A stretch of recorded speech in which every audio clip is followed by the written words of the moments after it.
बहुत समय पहले, जब धरती पर सब कुछ सामान्य दिखाई देता था, लेकिन भीतर ही भीतर धर्म और अधर्म का एक मौन संघर्ष चल रहा था। जब लोगों के कर्म ही उनकी पहचान बनते थे, उसी समय एक ऐसे महर्षि थे जिनका मन इस संसार के सबसे गहरे प्रश्नों में उलझा हुआ था। महर्षि वाल्मीकि। उनका आश्रम घने जंगलों के बीच था। ऊंचे ऊंचे वृक्ष जिनकी शाखाएं जैसे आसमान को छू रही हों। हवा में एक अजीब सी शांति थी, लेकिन वह शांति भी जैसे किसी अनकहे रहस्य को छुपा रही थी। पक्षियों की आवाजें, पत्तों की सरसराहट, सब कुछ सामान्य था, फिर भी कुछ अधूरा सा लगता था। उस अधूरेपन का कारण था वाल्मीकि के मन में उठता एक सवाल: क्या इस संसार में कोई ऐसा मनुष्य है जो सच में पूर्ण हो, जो हर परिस्थिति में धर्म का साथ दे, चाहे उसे खुद कितना भी कष्ट क्यों न सहना पड़े, जो शक्ति रखते हुए भी विनम्र रहे, जो प्रेम करे लेकिन मोह में न बंधे, और जिसका जीवन सिर्फ उसका अपना न होकर पूरे संसार के लिए एक मार्ग बन जाए। यह सवाल उनके मन को दिन रात विचलित करता रहता था, जैसे कोई अदृश्य शक्ति उन्हें किसी आने वाली घटना के लिए तैयार कर रही हो। एक संध्या, जब सूर्य धीरे धीरे अस्त हो रहा था और आकाश लाल रंग में डूब चुका था, अचानक आश्रम के वातावरण में एक हलचल सी हुई। हवा एक पल के लिए थम गई, पेड़ जैसे स्थिर हो गए, और तभी एक दिव्य प्रकाश ने पूरे स्थान को घेर लिया। उस प्रकाश के बीच प्रकट हुए देवर्षि नारद। उनके हाथ में वीणा थी, जिसकी मधुर ध्वनि सुनते ही मन जैसे किसी और लोक में पहुंच जाता था।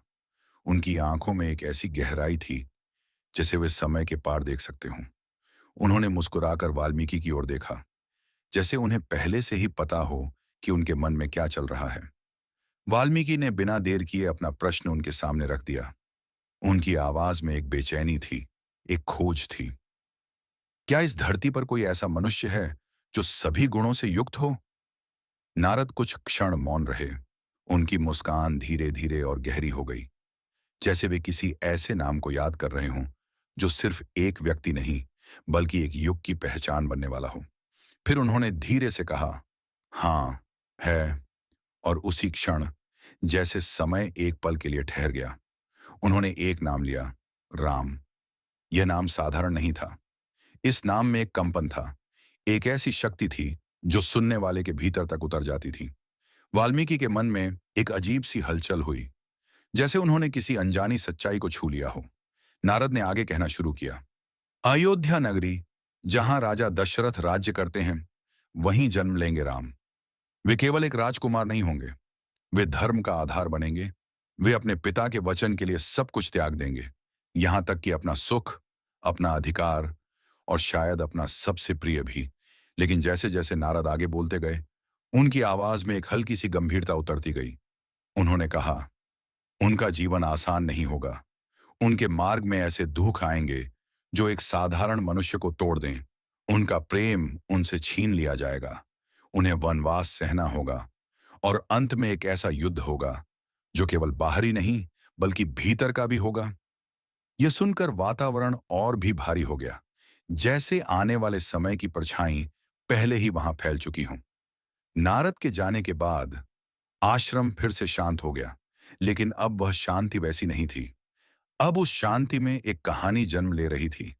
एक ऐसी कहानी जो सिर्फ घटनाओं की नहीं, भावनाओं की होगी, त्याग की होगी, प्रेम और पीड़ा की होगी। कुछ दिनों बाद वाल्मीकि अपने शिष्यों के साथ जंगल की ओर निकले।